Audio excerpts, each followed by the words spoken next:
Okay, your name is Pratham, and you have missed lecture 1 also mole concept, and Yes, ma'am. lecture 2 also mole concept. Okay. Anybody is there other than Pratham who has missed both the lectures of mole concept? Yes, ma'am. क्या नाम है बेटा आपका? Ma'am, my name is Aman Ranjan. Aman. Okay. Yes. तो अमन बेटा आप कौन से हाउस में हो? Greenhouse. ग्रीन हाउस में हो. और प्रथम बेटा आप कौन से हाउस में हो? मैम मैं रेड हाउस में था पर अभी जस्ट ज्वाइन किया था मैं. रेड हाउस में था बट जस्ट क्या हुआ? मैं जस्ट ज्वाइन किया था इसलिए मैं लेक्चर अटेंड नहीं कर पाया. अरे हाँ हाँ वो तो समझ में आया. तो बेटा ये वीक है ना, तो मैं पहले प्रथम से बात करती हूँ. ये वीक रेड हाउस का लेक्चर मोल कंसेप्ट का सैटरडे को रहेगा. ठीक है? Okay that ma'am. Will be mole concept lecture 3. अभी आज मैं तुम्हारा मोल कंसेप्ट लेक्चर 1 कंप्लीट कर दूंगी. Yes ma'am. ठीक है?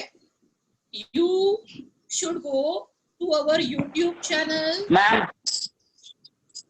बेटा let me complete speaking with Pratham first. तो you should go to our YouTube channel and see video of lecture 2. Red house में देखना मोल कंसेप्ट लेक्चर 2 का वीडियो. समझ में आया? लिख के रखो. Okay ma'am. आपको यूट्यूब में मेरा नाम है उर्वशी कदम. यस तो मैम. आप यूट्यूब में जब ये IITN हब पे जाओगे तो you have to look out for my name. My name is Urvashi Kadam and you will see mole concept lecture 2 okay ma'am.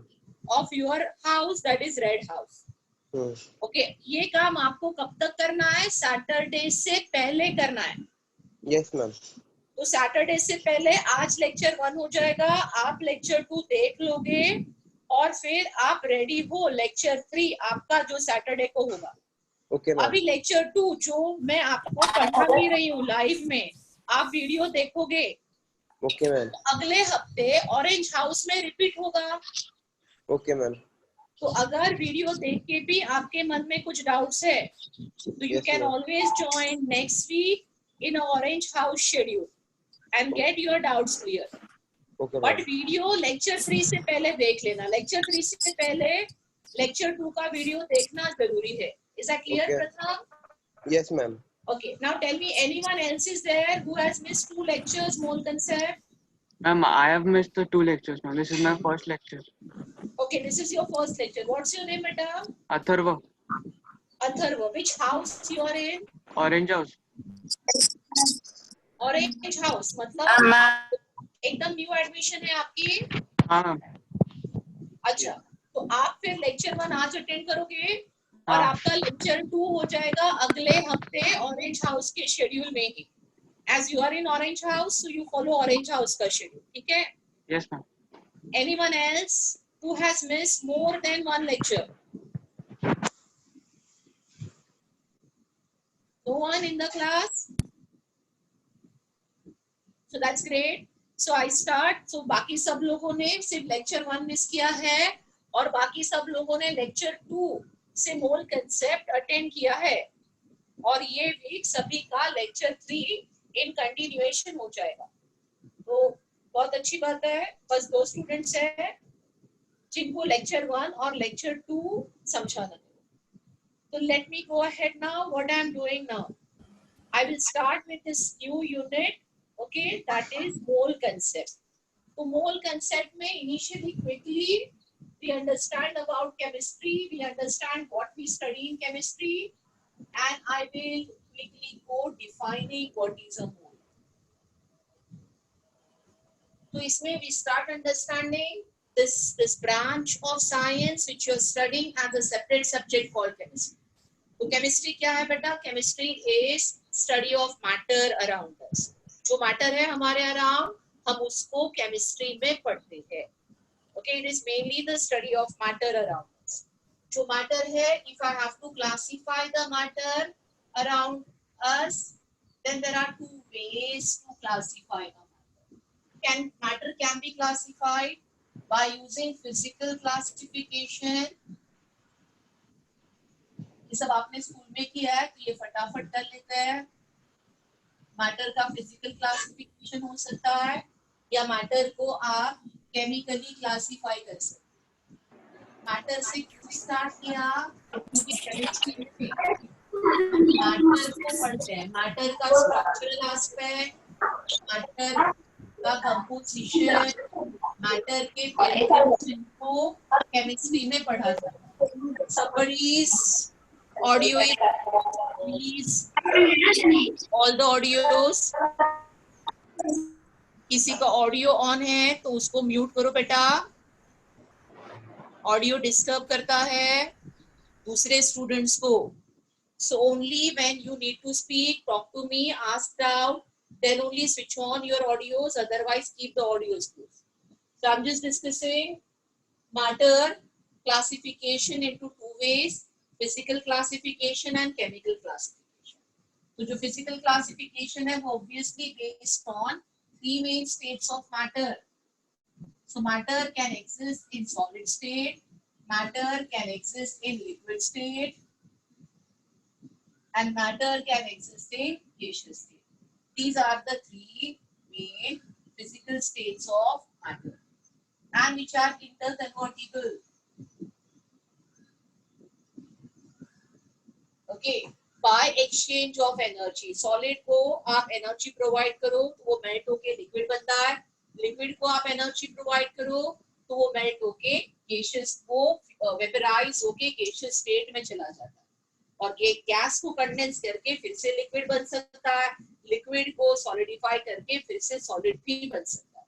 तो ये जो तीन फिजिकल स्टेट है मैटर के, ये इंटर कन्वर्टिबल है, हम इनको एक दूसरे में कन्वर्ट कर सकते हैं. ये हो गया फिजिकल क्लासिफिकेशन ऑफ मैटर. अभी जो हम केमिस्ट्री 11+12 करिकुलम में पढ़ने वाले हैं, हम ये तीनों स्टेट को इन डिटेल अलग अलग चैप्टर्स में पढ़ेंगे.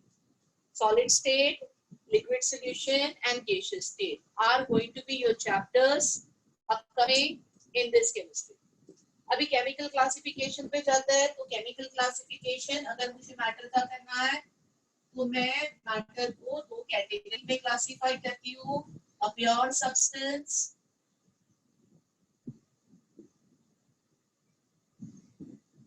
and a natural.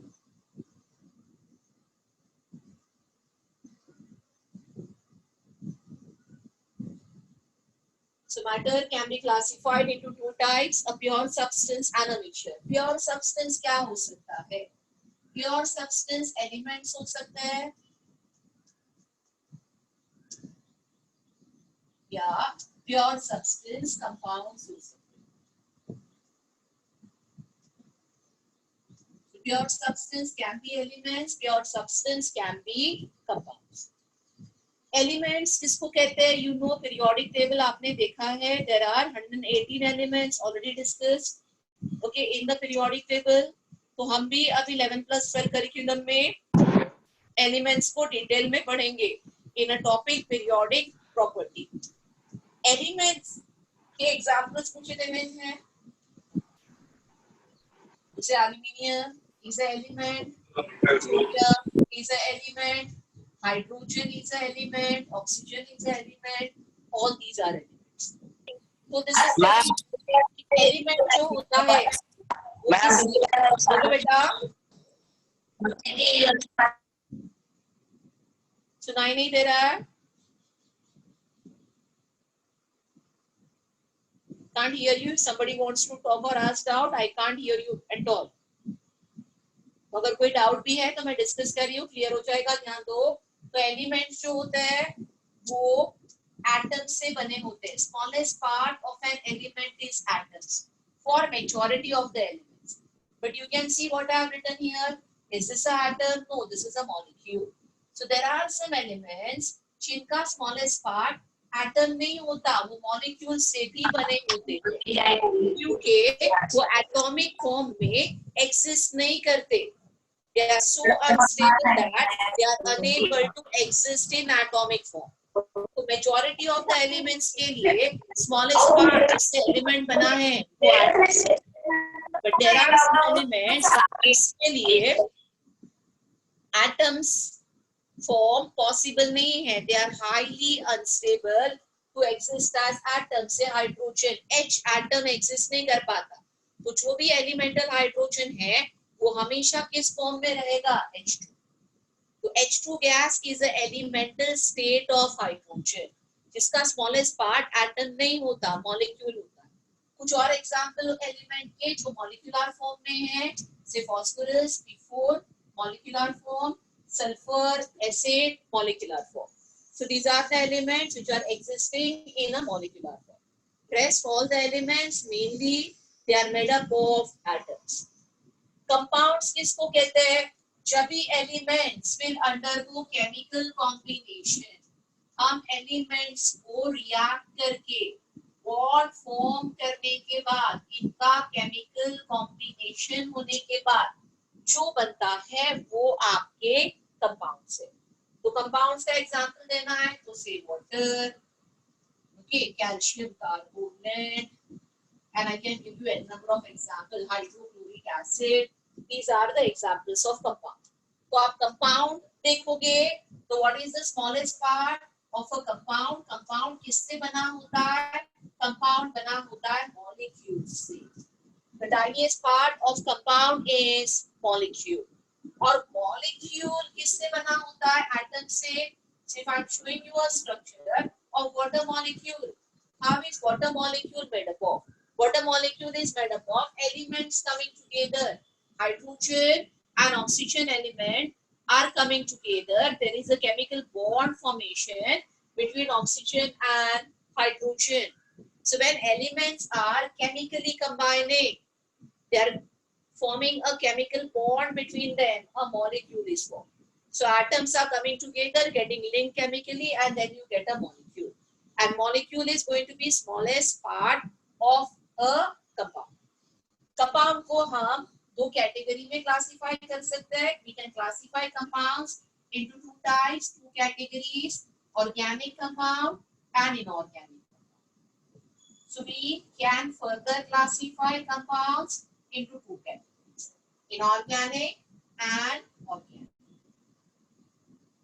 Organic compounds हम किसको कहेंगे, जो कार्बन के compounds है. Carbon chemistry is defined separately and which is going to be a main part of your chemistry, organic chemistry. तो जो कार्बन की केमिस्ट्री है और कार्बन के कंपाउंड्स है वो तुम्हारे ऑर्गेनिक कंपाउंड्स हो जाएंगे, और बाकी जो remaining part of the periodic table है, बाकी सारे एलिमेंट्स के जो कंपाउंड्स है वो inorganic compounds है. So this is how a pure substance can be classified into.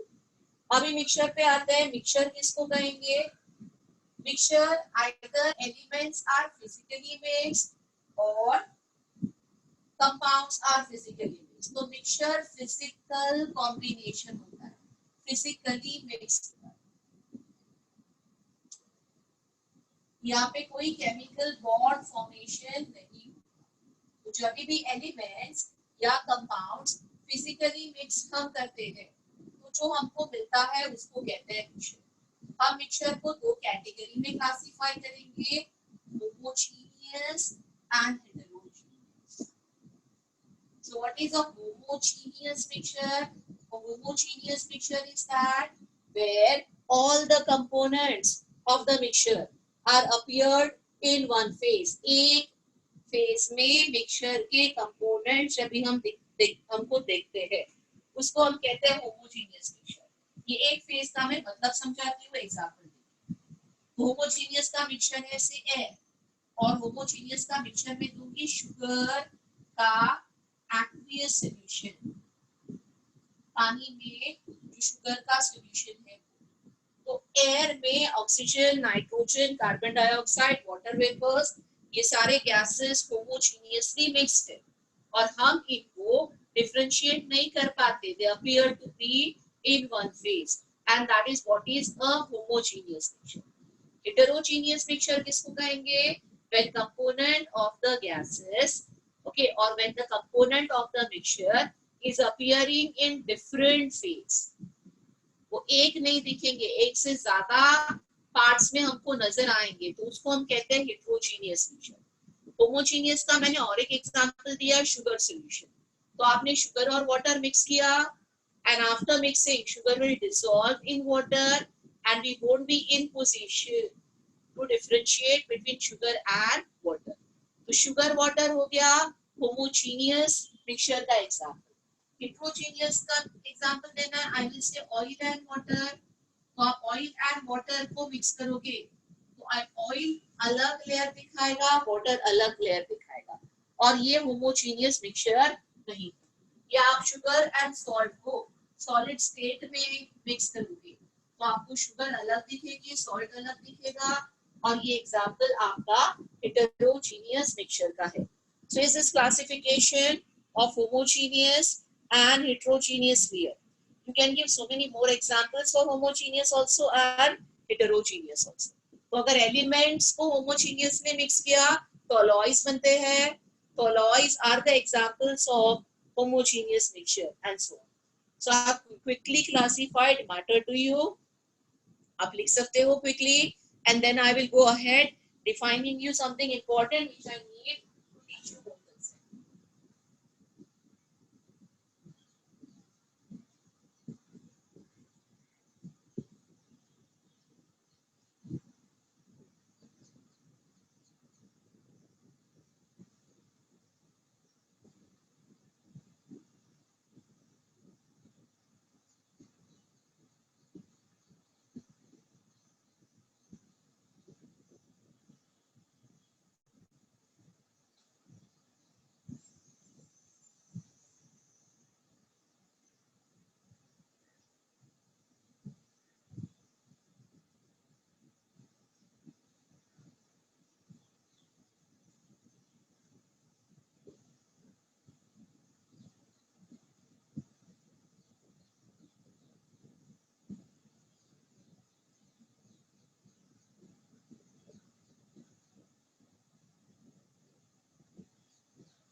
तो अगर हो गया होगा तो मैं आगे बढ़ती हूँ. अब यही what next?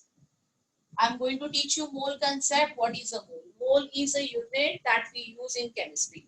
तो प्रैक्टिकली कोई भी रिएक्शन लैब में, इंडस्ट्री में हमको कैरी आउट करनी है तो रिएक्शन के पहले, रिएक्शन कैरी आउट करने से पहले हमको कुछ कैलकुलेशंस करने पड़ते हैं कि कितने अमाउंट ऑफ रिएक्टेंट को मिक्स किया जाए और उससे कितना प्रोडक्ट मिलेगा. So based on the quantity of product that we need, we have to do some calculation with respect to the amount of reactant to be used.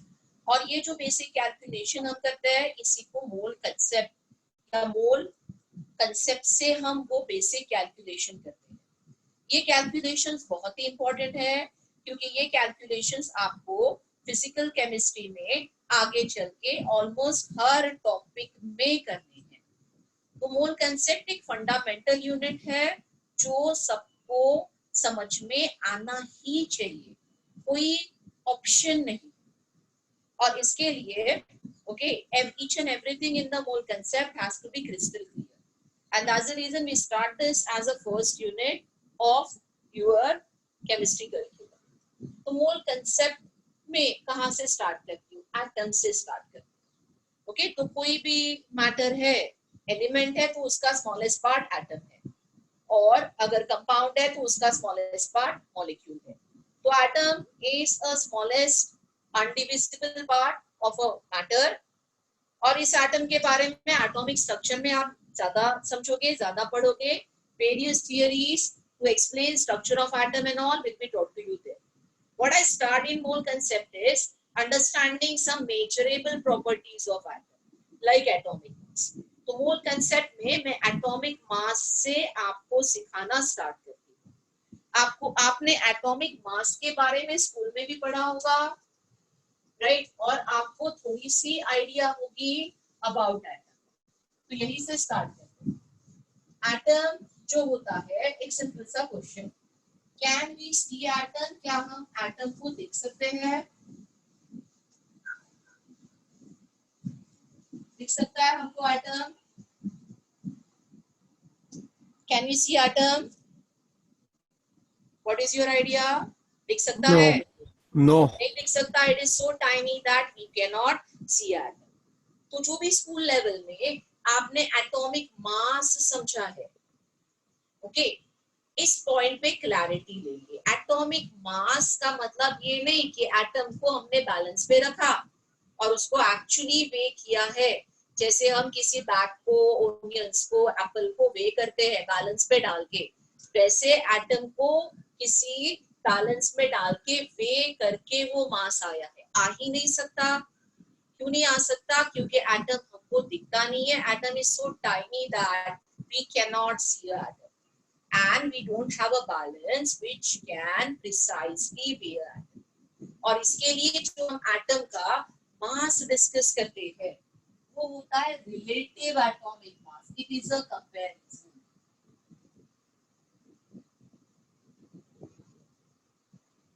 वो है relative atomic मास. ये जो रिलेटिव एटॉमिक मास है ये एक comparison या ratio है जिसमें हम जिस एटम का मास फाइंड आउट करना है उसको स्टैंडर्ड एटम से कंपेयर करते हैं. अभी ये स्टैंडर्ड एटम इनिशियली हाइड्रोजन को कंसीडर किया था और हाइड्रोजन के एक एटम का मास 1 अज्यूम किया और हाइड्रोजन के एक एटम का मास 1 अज्यूम करके how many times a given atom is heavier than hydrogen, ये find out करके relative atomic masses were found out initially. तो relative atomic mass का अगर फॉर्मूला मुझे लिखना है by using hydrogen as a standard, तो वो हो जाता है mass of one atom of an element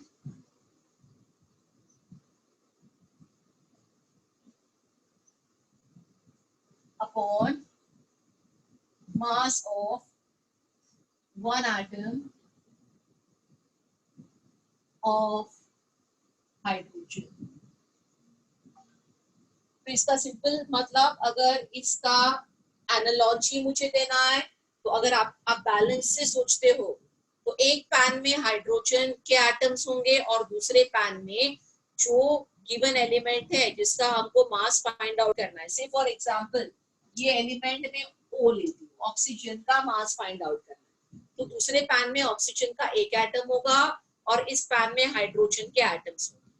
And I have to go on adding hydrogen atoms till hydrogen and oxygen is balanced. When I do that, I understand कि 16 atom hydrogen के डाले तो वो बराबर हो जाते हैं एक एटम ऑक्सीजन के. Meaning is oxygen's atomic mass is 16 times more than hydrogen. The oxygen is 16 times heavier than hydrogen. और इसके लिए फिर ऑक्सीजन का मैं कहूंगी जो रिलेटिव एटॉमिक मास है ऑक्सीजन का वो हो जाता है 60. इसमें मैंने बैलेंस का एग्जांपल तो दिया, but everybody please clearly understand कि I can't have a balance, I can't pick up 16 atoms and I can't pick up 1 atom of oxygen.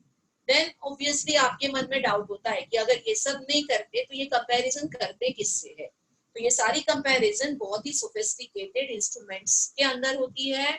Okay, one such instrument is called as mass spectroscopy, जिसमें hydrogen का sample load होता है, oxygen का sample load होता है, molecular stage से वो atomic stage में चला जाएगा, कुछ ग्राफ्स आ जाएंगे और जिससे हम ये मास की कंपैरिजन करते हैं. तो experimentally and calculation wise It's a very critical calculation and which is beyond the scope of your IIT's curriculum. Theory wise उस मशीन के अंदर क्या हो रहा है, दो एटम के मास कंपेयर होते हैं, एक रेशियो निकलता है और जिसको हम कहते हैं रिलेटिव एटॉमिक मास, रेशियो वाला एटॉमिक मास. अभी इसमें जो हाइड्रोजन एज अ स्टैंडर्ड मैंने यूज किया है, ओके, इसको एज अ स्टैंडर्ड यूज करने में कुछ डिफिकल्टी है. What is the difficulty in using hydrogen as a standard? Understand that this standard, hydrogen as a standard, is difficult to handle as it's a gas, it's a flammable gas which catches fire and it is very very less reactive. तो फिर hydrogen को replace करके oxygen as a standard लिख लिया गया था, उसमें भी दिक्कत थी. What was the problem in using oxygen as a standard? Again, it was a gas. And experimentally, when you are handling a gas, it is difficult. What is easy? Handling a solid. And that's the reason eventually around 1960s, IUPAC decided to use C12, carbon ka isotope 12 as a standard, which is solid, which is easily available and which is easy to handle. So atomic mass के comparison में carbon 12 का atom as a standard लिया जाता है. और अभी हम atomic mass का डेफिनेशन देखेंगे by using C12 atom as a standard. तो फिर इस डेफिनेशन में क्या फर्क होगा? Now that we are using C12, my definition will change. The numerator part remain same, mass of one atom of an element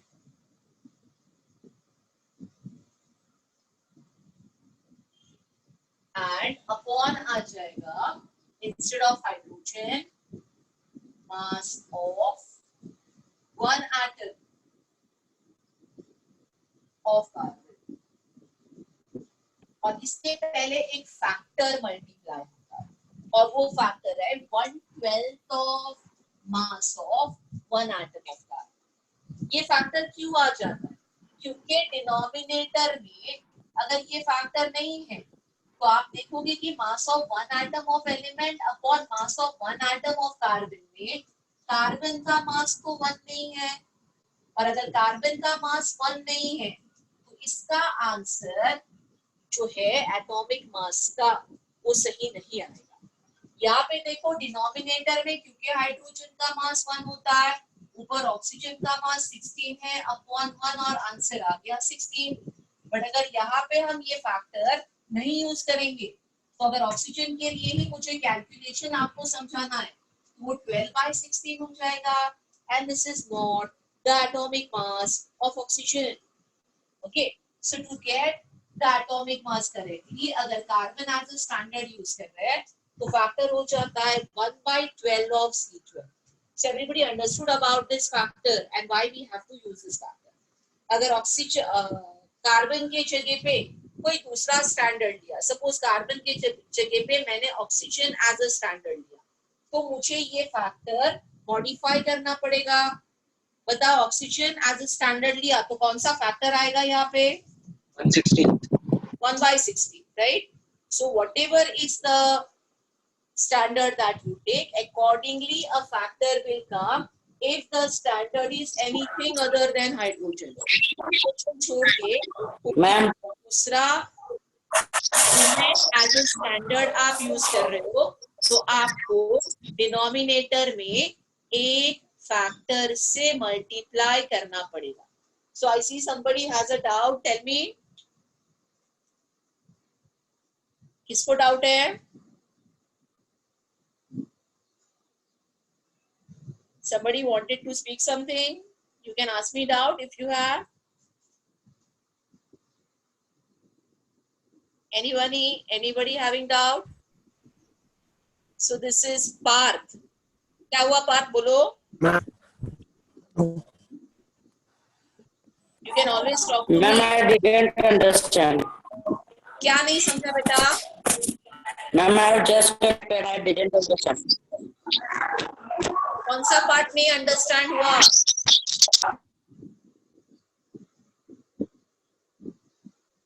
factor वाला part नहीं समझ में आ रहा है?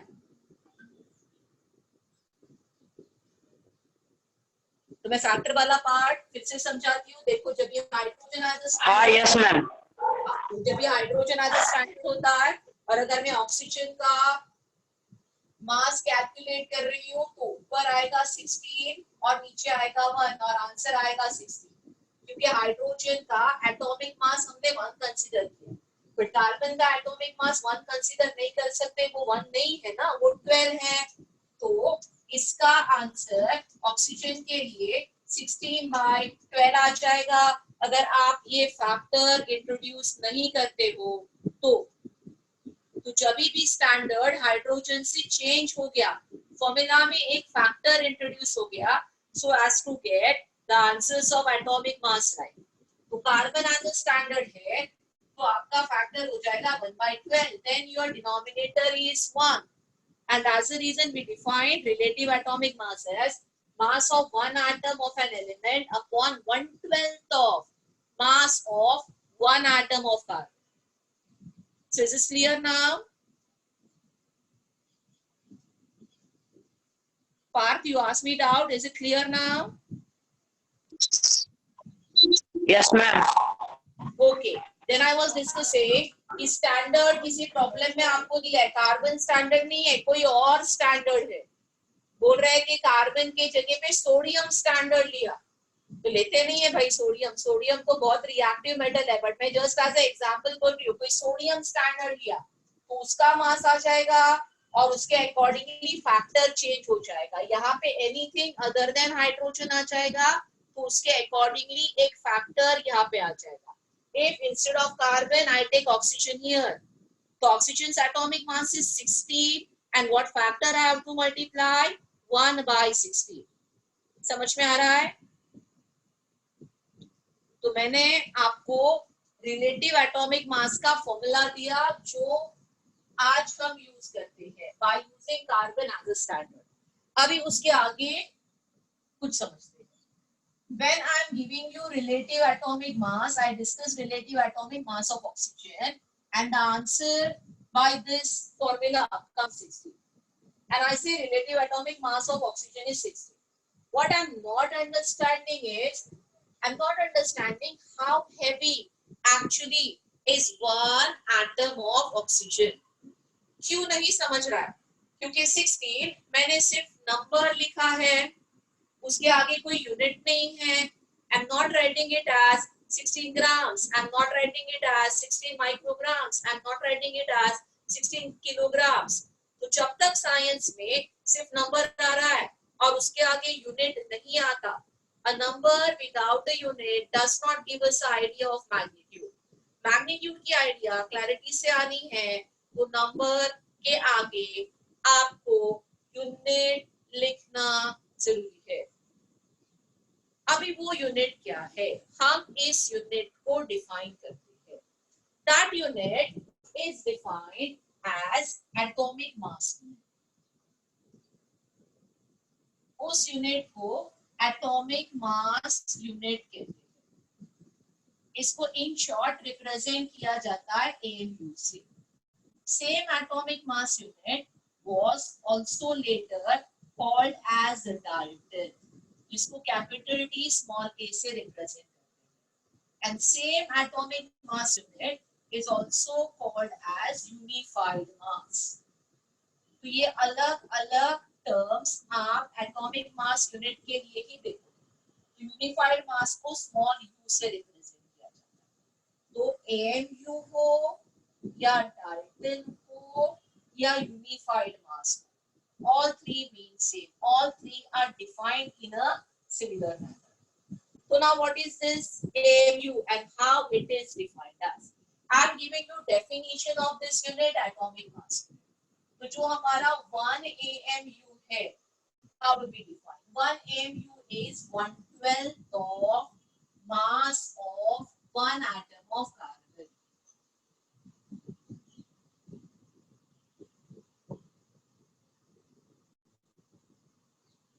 इसी को 1 AMU कहते हैं। तो मैंने आपको मास स्पेक्ट्रोस्कोपी के बारे में बताया था। तो मास स्पेक्ट्रोस्कोपी से mass of one atom of carbon आ जाता है 1.9926 into 10 raised to minus 23 grams. This is mass of one atom of carbon. और इस फॉर्मूला में उसको हमने 112 से मल्टीप्लाई किया. When I do this calculation, I get the answer 1.66 into 10 raised to minus 24 grams. And this is what is 1 AMU means. 1 AMU is precisely equal to 1.66 into 10 raised to minus 24 grams. And AMU से, क्योंकि ये हमारा day to day life का unit नहीं है, हमको AMU से magnitude की आइडिया इतनी नहीं आती, जितनी क्लैरिटी से आइडिया आ जाती है जब भी हम ग्राम्स में लिखते हैं. तो 1 AMU का मतलब है 1.66 into 10 raised to minus 24 ग्राम. तो इसके आगे जो भी एटॉमिक मासेस होंगे उनको हम AMU यूनिट से रिप्रेजेंट करेंगे. से फॉर एग्जांपल जो रिलेटिव एटॉमिक मास था, क्योंकि वो रेशियो है उसको यूनिट नहीं आ रहा है, but what is atomic mass of oxygen? I will से atomic mass of oxygen is 16 AN.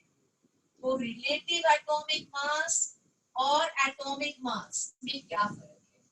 Atomic mass हम AMU यूनिट के साथ लिखते हैं और रिलेटिव एटॉमिक मास क्योंकि वो रेशियो है वो यूनिटलेस आ जाता है.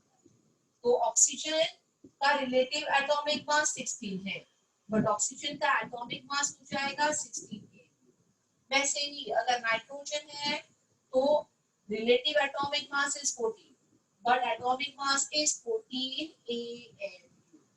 Okay, say for example sodium relative atomic mass is 23, but atomic mass will become 23 AMU.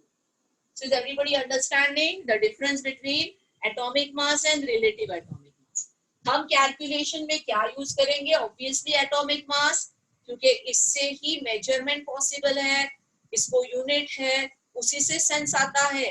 अगर मुझे पता करना है कि actually how heavy is one atom of oxygen, now I understand with clarity कि one atom of oxygen is weighing 16 AMU. 16 AMU का मतलब है 16 into 1.66 into 10 raised to minus 24 grams. इसी को अगर किलोग्राम में लिखना है तो ये हो जाएगा 1.66 into 10 raised to minus 27 kilograms. So is this clear to you till here? यहाँ तक किसी को कोई डाउट है बेटा तो पूछ लो. Anyone has any doubt till this point?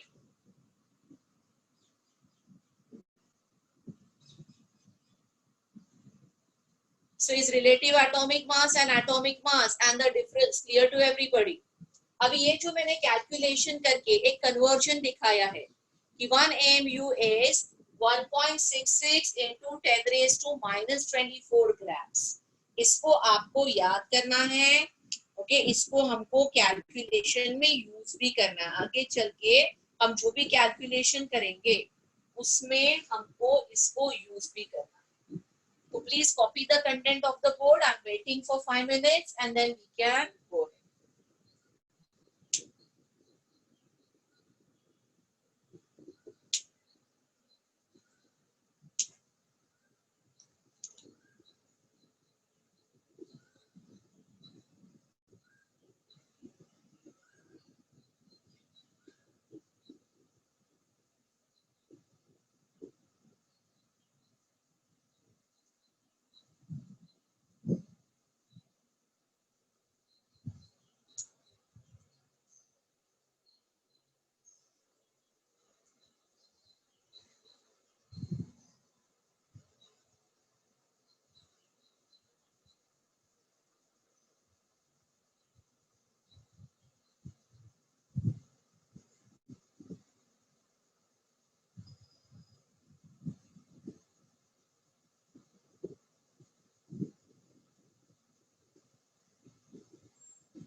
हो गया?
हो गया?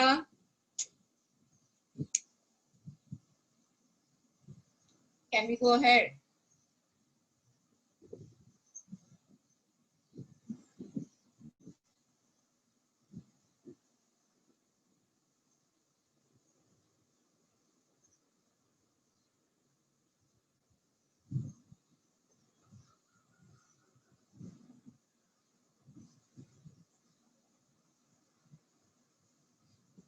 तो आगे बढ़ते हैं हम.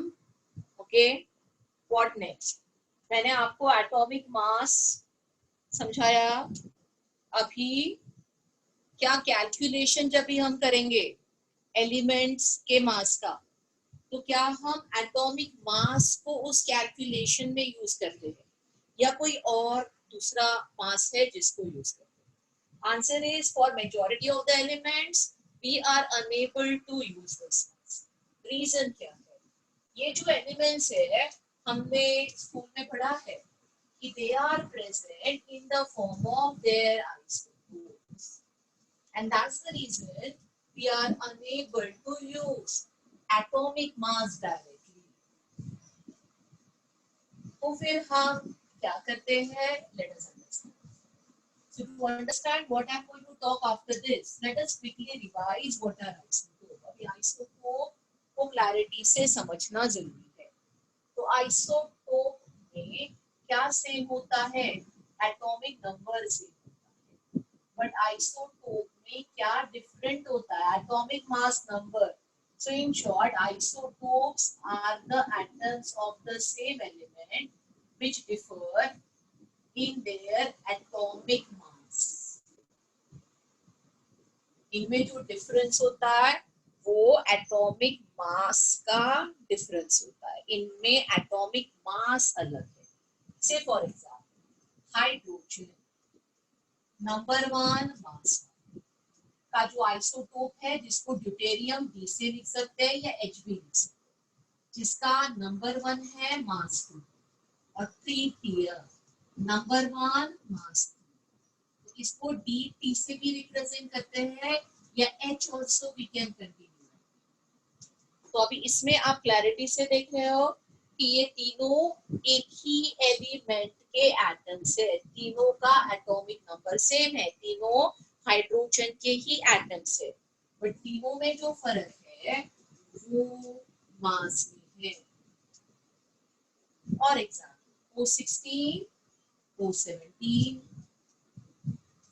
there is O18. या क्लोरीन 35,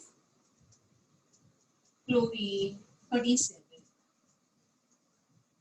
तो ये कुछ एग्जांपल्स मैंने आइसोटोप के लिए. और आइसोटोप में आपको क्लैरिटी से क्या दिख रहा है कि एटॉमिक मास में फर्क है. क्लोरीन 35 का क्या एटॉमिक मास है? Obviously 35 AMU.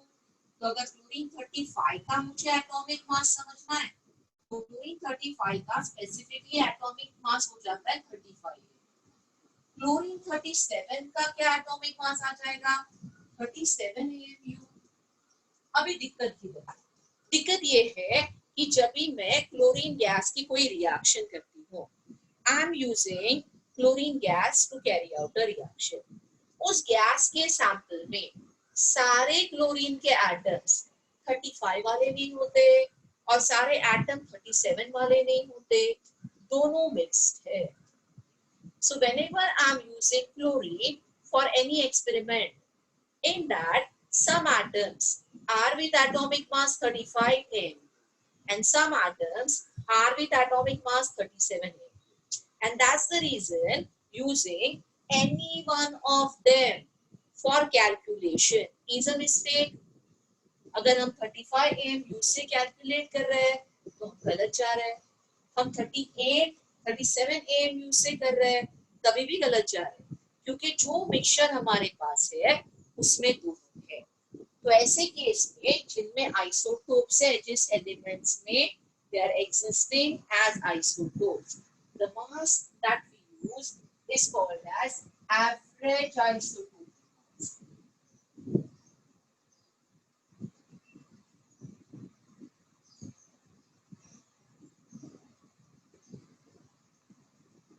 तो जो हम यूज करते हैं एलिमेंट्स के कैलकुलेशन के लिए वो एवरेज आइसोटोपिक मास होता है, क्योंकि आइसोटोप के केस में किसी एक आइसोटोप का मास लेके कैलकुलेट करना गलत होता है और इसके लिए हमको इनका एवरेज निकाल के कैलकुलेट करना. अभी एवरेज निकालना कैसे है ये देखते हैं. आप यूजुअली एवरेज कैसे निकालोगे? 35 प्लस 37 and divided by 2 और आंसर आ जाएगा 36. This exactly is not the way to take an average here. हमको यहाँ पे ऐसा एवरेज नहीं है. रीजन क्या? रीजन ये है कि सैंपल में दोनों के एटम्स इक्वल नंबर में नहीं प्रेजेंट है. अगर मेरे पास 100 एटम होते और उसमें से 35 वाले 50 एटम्स है और 37 वाले 50 एटम्स है, तो इसका एवरेज हम डिवाइड बाय 2 से कर सकते हैं. बट ये जो आइसोटोप्स है इनका रिलेटिव कंपोजिशन, सैंपल में कितना क्लोरीन 35 है और कितना क्लोरीन 37 है, ओके, ये हमको एक्चुअल सैंपल से डेटा फाइंड आउट करके समझता है. तो क्लोरीन 35:37 जब भी सैंपल को एनालाइज करके हमने देखा तो इनका रिलेटिव एबंडेंस, इसको रिलेटिव एबंडेंस कहते हैं.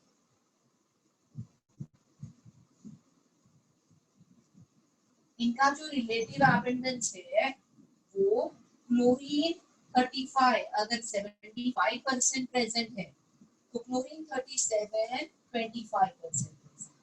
इसका मतलब जब क्लोरीन सैंपल को हमने एनालाइज किया, अगर 100 एटम्स है तो उसमें से 75 एटम्स क्लोरीन 35 के और 25 एटम्स कहाँ से आते हैं? वो आते हैं क्लोरीन 37 से.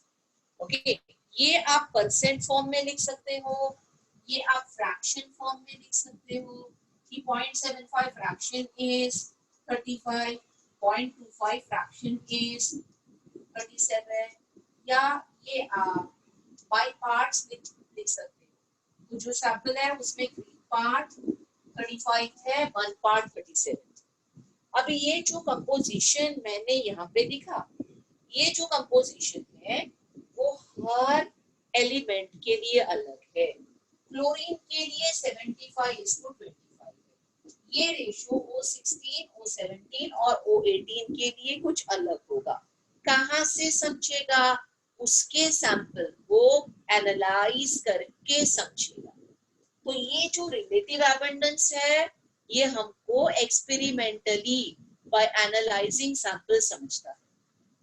ओके, अभी इसको हम कैसे कैलकुलेशन में यूज करते हैं ये मैं आपको समझा रही हूँ. So can everybody see the board? सबको बोर्ड दिख रहा है बेटा? Can everybody see the board? Okay. So see, I'm showing you how to calculate now average isotopic mass. यहाँ तक किसी को कोई डाउट है? मैम, बोलिए। average isotopic mass is also known as fractional atomic mass. Yes बेटा, yes. और बोलो। दोनों सेम होते हैं ना मैम? हाँ बेटा। और थैंक यू मैम, उतना ही था। इतना ही था ना? और किसी को कुछ डाउट है? So can I go ahead and show you how to take this average? तो ये एवरेज आइसोटोपिक मास जो है उसका कैलकुलेशन, उसके एवरेज का कैलकुलेशन करने के लिए मुझे atomic mass of the isotope चाहिए और मुझे रिलेटिव एबंडेंस भी चाहिए। तो see what is the formula to calculate average isotope? I start with atomic mass of isotope 1 और उसको मैं relative abundance of isotope 1 से मल्टीप्लाई करूँ। उसमें atomic mass of isotope 2 multiplied by relative abundance of isotope 2 को add करूंगी और इसको relative abundance of isotope 1 plus relative abundance of isotope 2 से डिवाइड करूंगी। तो ये हमको कैलकुलेट करना है, जिसमें रिलेटिव एबंडेंस के जगह पे परसेंट आ सकता है, फ्रैक्शन आ सकता है, पार्ट्स आ सकता है, जो भी आप ले रहे हो आप ले सकते हो। अगर आप कहोगे कि 3 आइसोटोप है, जैसे ऑक्सीजन का केस है, तो उसमें और एक फैक्टर आप ऐड करोगे, atomic mass of third isotope into relative abundance of third isotope. तो ये कैलकुलेशन में क्लोरीन के लिए आपको करनी है। तो पहले आइसोटोप का मास 35 AMU है, उसका रिलेटिव एबंडेंस 75% है। उसमें दूसरे आइसोटोप का मास आ जाएगा 37 AMU into its relative abundance 25% और इसको 100 से डिवाइड करना, 75 plus 25, and when I do this calculation I get the answer 35.5 and that is the average isotopic mass of chlorine. तो जब भी आपको क्लोरीन को किसी भी कैलकुलेशन में क्लोरीन का एटॉमिक मास हमको कैलकुलेशन में यूज करना है, तो वो हम 35.5 AMU लेते हैं। Is that clear to you? Okay.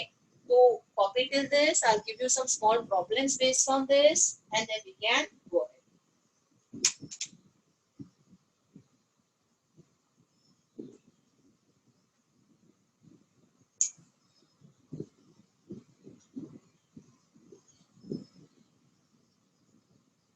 Ma'am, ma'am, how can we calculate the relative abundance of different isotopes? But I can't hear you. Speak loudly. How can we calculate the relative abundance of different isotopes? So relative abundance is a data that will be provided to you. किसी भी isotope का relative abundance gas या predict नहीं किया जा सकता, इसका data तुमको एक्सपेरिमेंटली फाइंड आउट करना होगा। अभी प्रॉब्लम में पूछा है तो कैसे करना है? I am solving problems. किसी प्रॉब्लम में अगर रिलेटिव एबंडेंस पूछा है तो उनको एवरेज आइसोटोपिक मास देना पड़ेगा, और एवरेज आइसोटोपिक मास का कैलकुलेशन पूछा है तो रिलेटिव एबंडेंस देना पड़ेगा।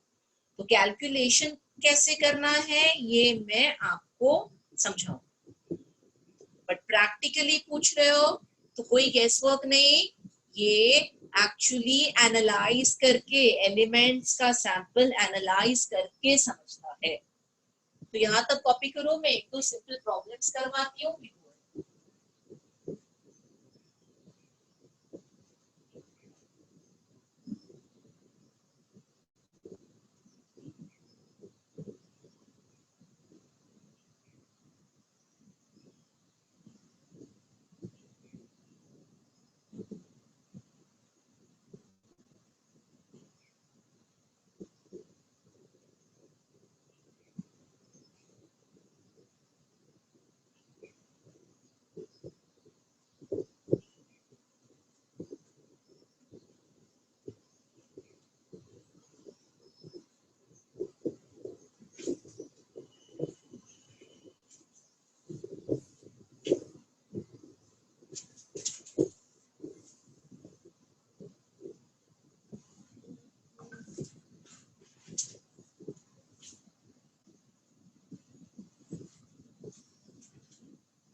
अगर हो गया है तो मैं सिंपल प्रॉब्लम लिख रही हूँ ये साइड पे,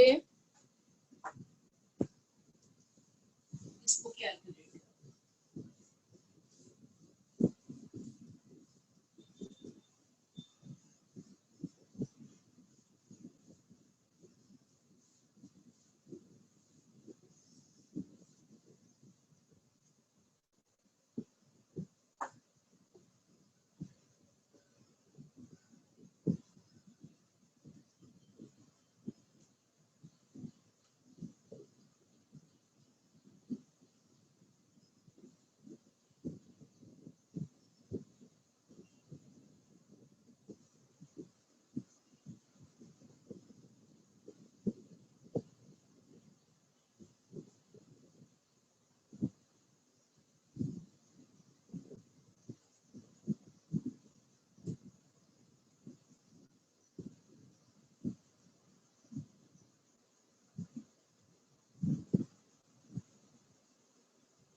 Start solving this.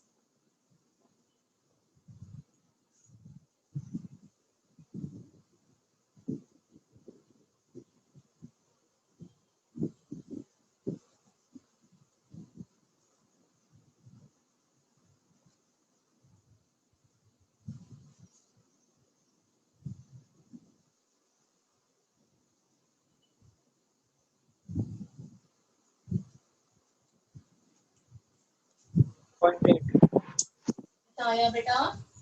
10.8. 10.8 आ रहा है।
Ma'am, first is 10.8. या फर्स्ट का आंसर 10.8 है।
हो गए दोनों प्रॉब्लम हो गए। तो ये तो सिंपल था राइट, सब कुछ दिया है। तो what is average isotopic mass यहाँ पे?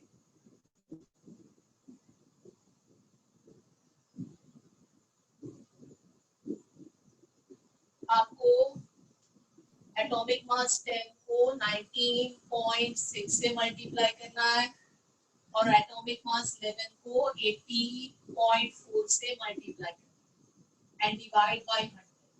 So when you solve this, the answer comes 10.804 AMU.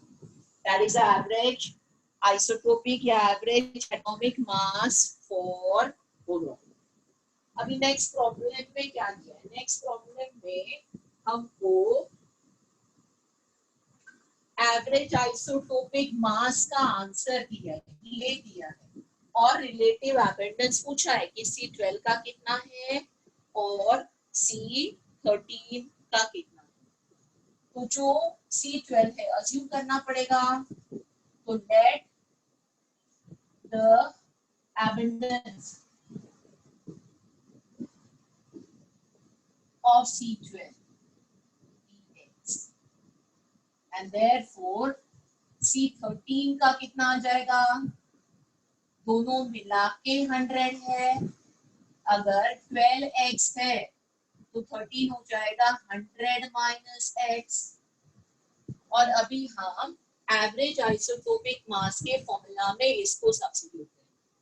तो एवरेज आइसोटोपिक मास का आंसर दिया है 12.011 into isotopic mass of one isotope which is x 12 into relative abundance x plus isotopic mass of another into its relative abundance 100 minus x और नीचे आ जाएगा total x plus 100 minus x जो हो जाएगा 100. When you solve this, यहाँ पे आ जाएगा 12.01.1, ये हो जाएगा 12x plus 1300 माइनस 13x और इसको x के लिए सॉल्व। ये जो x का आंसर आ जाएगा वो हो जाएगा परसेंटेज एबंडेंस ऑफ C12 और फिर 100 से माइनस करके हम percentage abundance of C13 calculate कर सकते हैं। ये वाला पार्ट समझ में आया सबको? How many of you got this answer? ये आंसर पहले से कितने लोगों को आ गया था? राइट, तो क्या आंसर आ रहा है? 98.9 C12 का आंसर। तो अगर ये x के लिए कैलकुलेट करेंगे तो ये आंसर आ जाएगा 98.9%। दिस इज फॉर C12 और C13 के लिए हो जाएगा 100 माइनस 98.9 जो हो जाएगा 1.1%। This is what is your C13। Is this clear to you? So we understood about atomic masses and we understood कि calculation के बाद हमको average atomic mass को use करना। Now I go ahead and teach you now about molecular mass. What is a molecular mass? Let us understand. So can I clear this problem?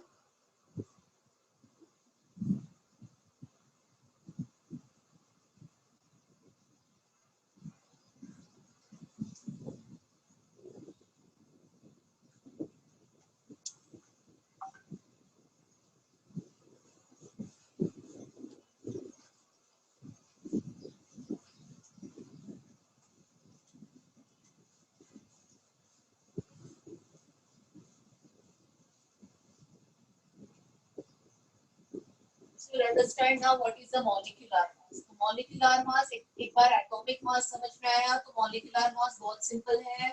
molecular mass में वो molecule जिस atom से बना है उनके atomic masses in AMU को add करना है and the total will be molecular mass which will have a same unit atomic mass unit या AMU.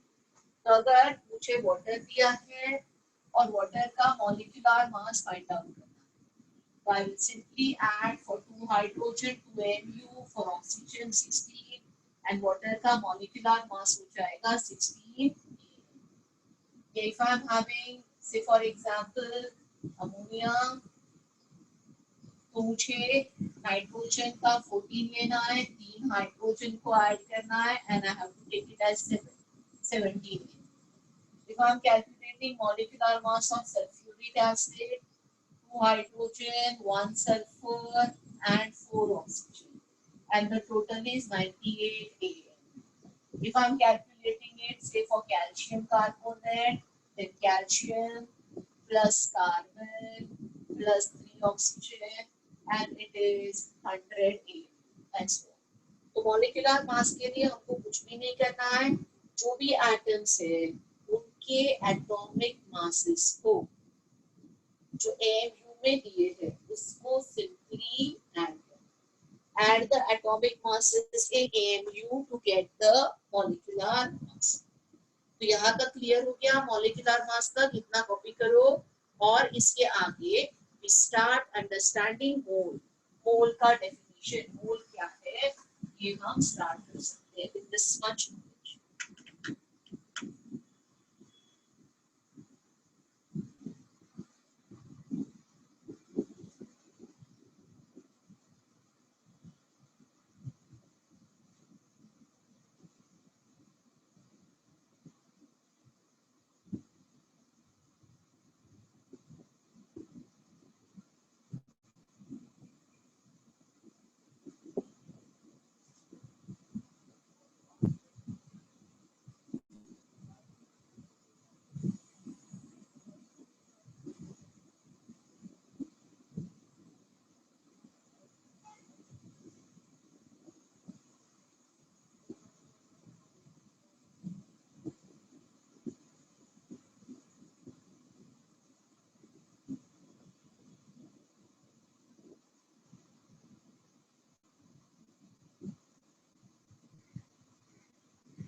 हो गया?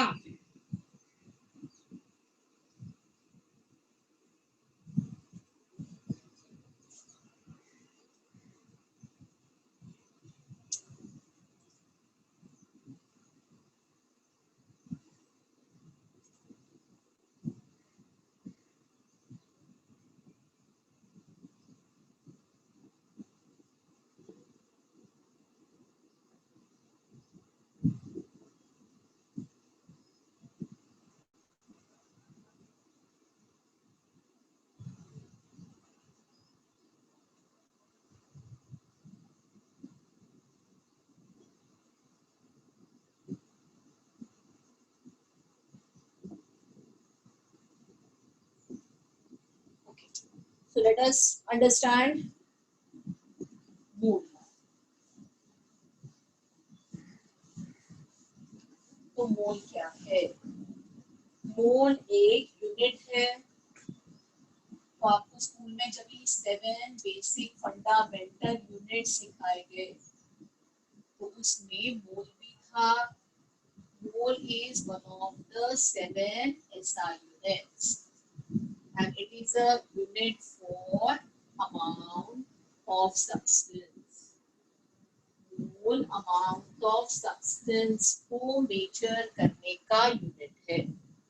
मोल का जो सिंबल है वो MOL है. तो अभी let us understand this unit. तो केमिस्ट्री में जो अमाउंट ऑफ सब्सटेंस हम रिएक्शन के लिए रिएक्टेंट लेंगे तो उसको हम मेजर करने के लिए, क्वांटिफाई करने के लिए मोल को यूज करते हैं. Now how do we define mole? हम मोल को डिफाइन कैसे करते हैं ये समझते हैं. मोल जो है is considered as a unit of number. अभी ये वाले पार्ट पे ध्यान दो. What is the meaning of unit of number? Unit of number का क्या मतलब? Unit of number का ये मतलब है कि जैसे डजन होता है, ओके, डजन क्या है? Dozen is a unit of number. When 12 things are coming together, then we say 1 dozen. So 12 counts of, it can be a book, 12 books together, 12 bananas together, okay, anything 12 in number. Then we say 1 dozen. Gross is a unit of number. So 1 gross equals to 144 things together. तो 144 अगर pencils together हमने ले लिए तो उसको कहते हैं 1 cross. तो जैसे डजन नंबर का यूनिट है, जैसे ग्रॉस नंबर का यूनिट है, वैसे मोल भी नंबर का यूनिट है. अभी वो नंबर क्या है? कितने नंबर ऑफ केमिकल एंटिटीज एक साथ आ गए तो हम उसको मोल कहते हैं. इसको मैं डिफाइन कर रही हूँ, इसको मैं कैलकुलेट करके आपको समझा दूँ. तो pay attention on the board. I write the definition of mole. Mole को हम as a number unit define करते हैं. तो हम कहते हैं mole is a amount of substance that contain as many entities or particles as there are atoms in exactly 12 gram of C12 isotope. तो मैं लिख रही हूँ 1 mole of substance contains as many chemical entities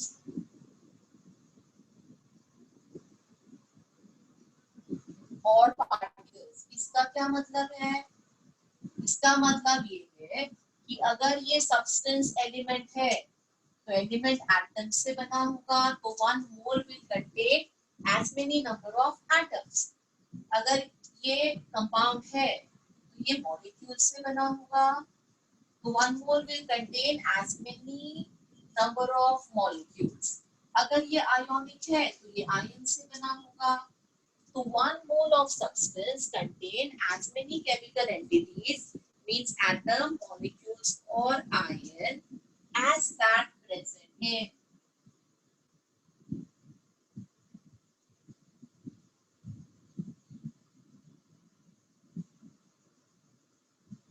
Exactly 12 grams of C12 isomer. ये C12 का जो isomer है carbon का, उसके 12 ग्राम्स में जितने एटम्स प्रेजेंट है दैट क्वांटिटी इज 1. अभी इसको कैलकुलेट करते हैं. ये एक नंबर है जिसको कैलकुलेट करेंगे तो मुझे क्या चाहिए ये डेफिनेशन समझने के लिए? I must know number of atoms in 12 grams of carbon. क्योंकि as that in exactly 12 grams of C12 isotope. So I start doing this calculation. I am calculating number of atoms in 12 grams of C12. तो 12 grams of C12 में कितना आपको क्या करना है? Atoms है वो फाइंड आउट. कैसे फाइंड आउट करेंगे? मैंने AMU के कैलकुलेशन में आपके साथ एक कार्बन एटम का मास शेयर किया है और अभी मुझे ढूंढना है कि 12 ग्राम्स में कितने एटम्स हैं. So what do? I divide that 12 grams by 1.9926 into 10 raised to -24 grams. ये नंबर क्या है? ये है mass of, since 1.9926 into 10 raised to minus 24 is mass of one atom of carbon. तो मेरे पास कार्बन के एक एटम का मास है और मुझे 12 ग्राम्स में कितने एटम है ये कैलकुलेट करना। तो मैंने 12 ग्राम्स को मास of one atom of carbon से डिवाइड किया। ये करने के बाद मेरा आंसर क्या आता है? My answer comes equals to 6.022 into 10 raised to 23 atoms. मतलब number of atoms in 12 gram of C12 is this number. अभी ये जो नंबर है इसको नेम किया गया है in the memory of a scientist Avogadro और इस नंबर को कहते हैं Avogadro's number। तो अभी यही डेफिनेशन और सिंपल हो गया। 1 mole of a substance will contain how many atoms? Avogadro's number of atoms. और how many molecules? Avogadro's number of molecules. यही 1 mole का डेफिनेशन मैं अभी सिंपलर फॉर्म में तो 1 mole हो जाता है equal to Avogadro's number of particles together। और पार्टिकल्स का मतलब है ये Avogadro's number of atoms हो सकते हैं, Avogadro's number of molecules हो सकते हैं, ये Avogadro's number of क्या हो सकते हैं? आयंस हो सकते हैं। यहाँ तक क्लियर हो गया? ओके, तो ये जो नंबर है ये Avogadro's नंबर है and this is what is the meaning of mole is a unit of number। मतलब अगर इतने एटम इकट्ठा हो गए तो उस क्वांटिटी को, उस अमाउंट ऑफ सब्सटेंस को हम 1 मोल कहेंगे। जैसे हम 12 थिंग्स टुगेदर को 1 डजन कहते हैं, वैसे ही मोल में इतने number of chemical entities coming together को 1 मोल ऑफ दैट सब्सटेंस कहा जाता है। To make it more clear I give examples. Suppose I'm having 1 mole of aluminium metal। तो 1 mole of aluminium metal का मतलब है I'm having 6.022 into 10 raised to 23 atoms of aluminium। तो अगर element है तो 1 mole means these many atoms। अगर compound है, Suppose I say I am having 1 mole of water। तो ये कंपाउंड हो गया। तो 1 mole of water में Avogadro's number of molecules of water। तो 1 mole contain Avogadro's number of molecules if it is a compound। 1 mole contain Avogadro's number of atoms if it is a element। So is this definition of mole clear to everybody? सबको mole का ये definition समझ में आया? Anyone has any doubt in this definition? Ask me।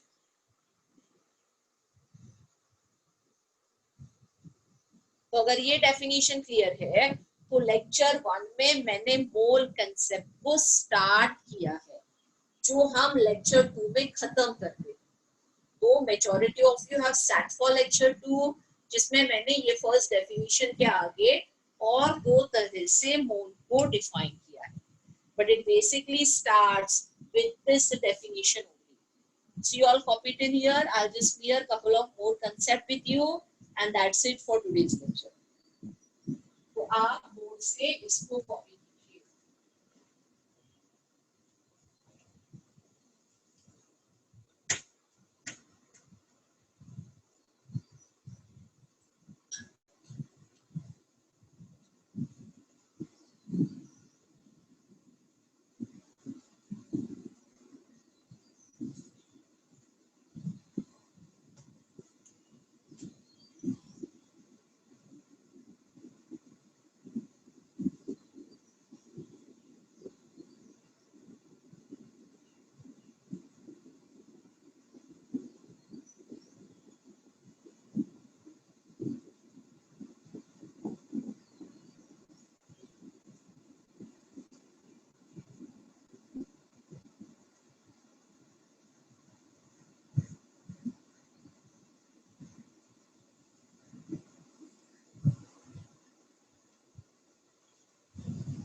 हो गया सबका लिख के? Anyone has any doubt in this?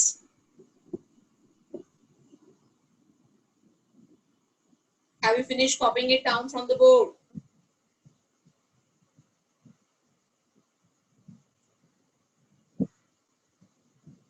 और कोई डाउट है आपको तो पूछ लो. Let us go ahead. What next? अगर मैंने लिखा है 1 mole is equal to Avogadro's number, तो 1 mole के जगह पे if I say I am having 2 moles of sodium, 2 mole में कितने atoms होंगे? 2 into Avogadro's number.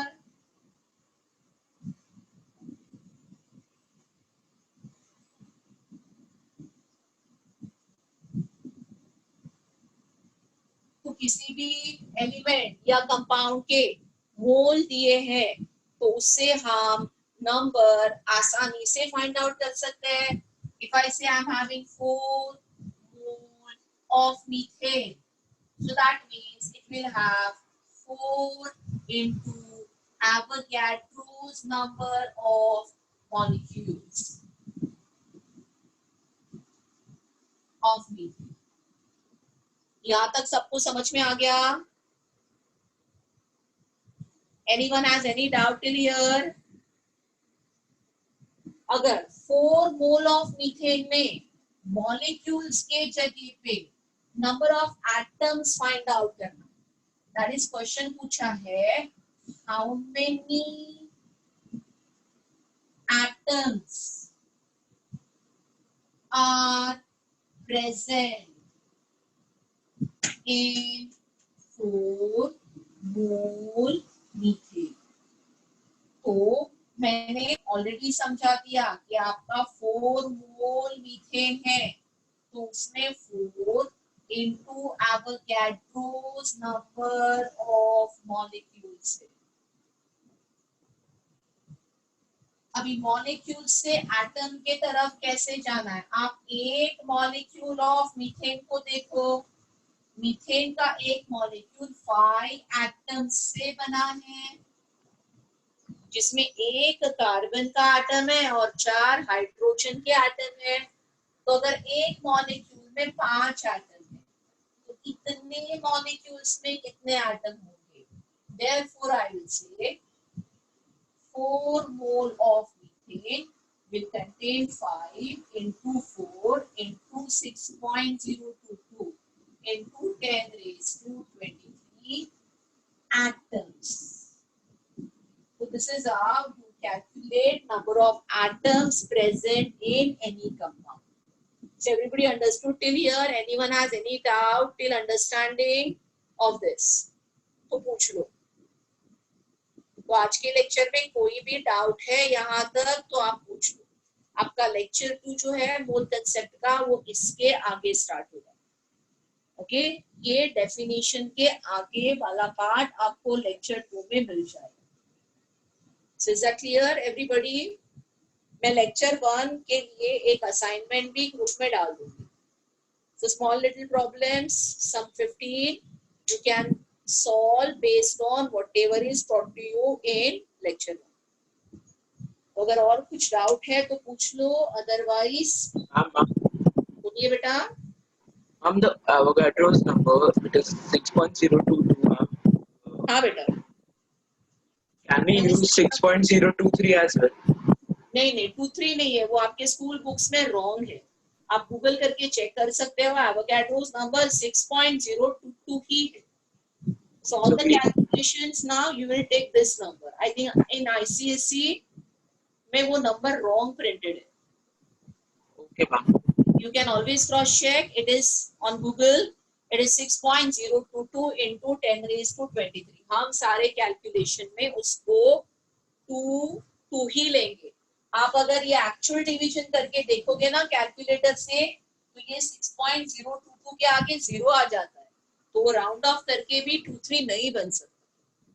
You can personally check, you can verify on Google. The number is 6.022. Any other doubt anyone is having? Ma'am, बोलो बेटा.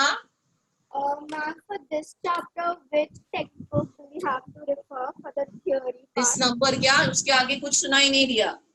for this chapter, which textbook do we have to refer for the theory part of it? अच्छा, textbook is whichever board curriculum you're joining, CBSE, ISC, HSC board जो भी है, उसके 11th standard के textbook का पहला chapter, some basic concept in chemistry.